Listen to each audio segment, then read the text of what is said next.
It's October 10th, 2009. I'm Tony Hooper, and I'm sitting here with Phillip Beechum, a graduate 70 years ago with the Westminster High School. That's what Clara tells me. So, Mr. Beechum, why don't we start off? Were you born here in Westminster? Pretty much so. Yeah. Just outside. Just outside. So you've lived most of your life right in the area? Pretty much, yeah.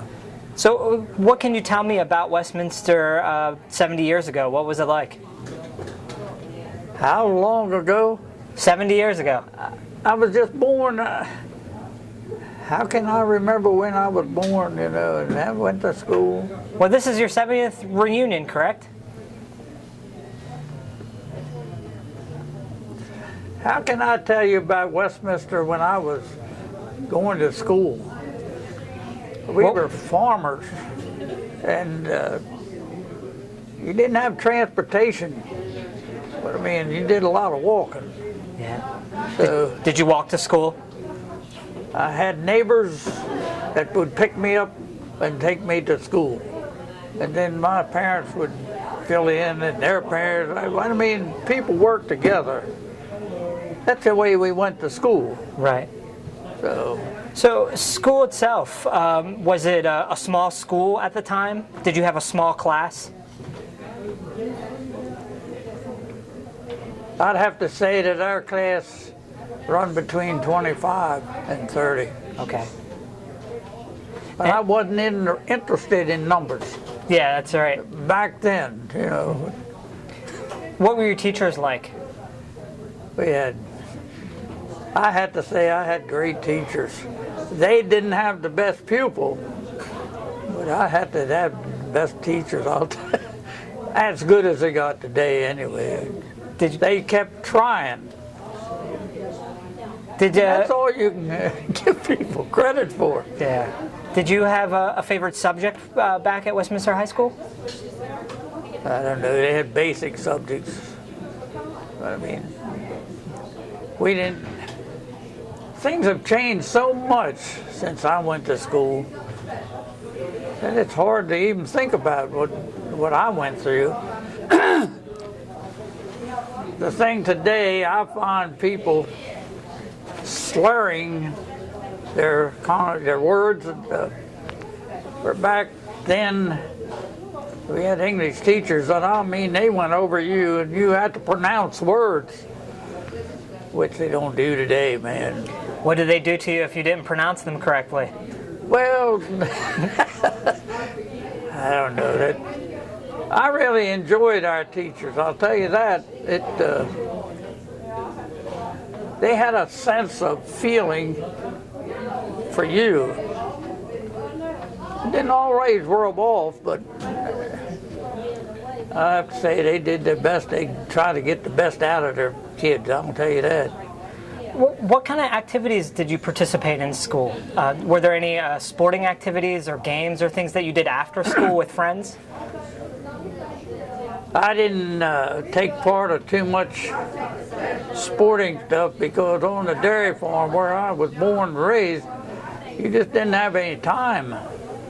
And back then, you really didn't have transportation to get from home to the sporting events. And it was, mostly in my lifetime, I worked, even as a kid. Born and raised on a farm, you have animals. They got to be taken care of twice a day, and I don't care what you feel like. But I mean, you can get up with a headache, but that don't stop you from going to work. And that's what you learn to do. And I work today all the time. What I mean, it's just a habit you get into. Back then, hunting and fishing was my pleasure, and it still is. What I mean, that's one thing I explained to my wife before we was married. I get along with you fine. Don't interfere with my hunting and fishing, but that ain't gonna work. Now, did your hunting and fishing, did that start young with your father, or did you have siblings that maybe did that with? Uncle. And he started me hunting in about 9, 10 years old. And of course, back then we had rabbits. That was a hunter. Meat you had them. And he had a single shot 410. Okay. You don't see many of them around. That's what I started hunting rabbits with. Got pretty sharp with it, I'll tell you that. And he taught me a lot of basic fundamentals about handling a gun. It kind of carried over. My kids get the same preaching from me. So did you you met someone in Westminster, got married, and had children? I met my wife in a cornfield. Tell me about that. That sounds interesting. How can I go back and explain to you my feelings? I believe in him, my way.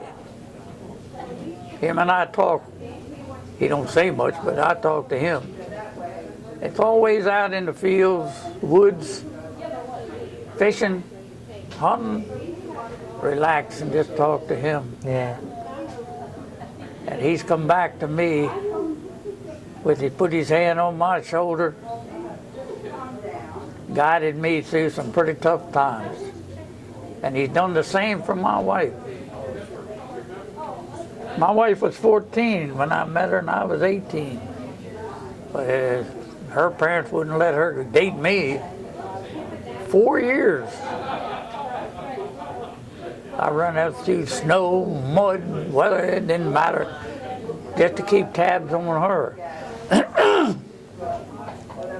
Why didn't he step in and say, don't fool with her, there's women everywhere, it's easier to get to and all, you know. It didn't work. We have our problems health-wise. He was there and put his hand on our shoulders and guided us through life-threatening episodes. Yeah, that's great. And thank God we got the doctor we got. And that happened through accidents.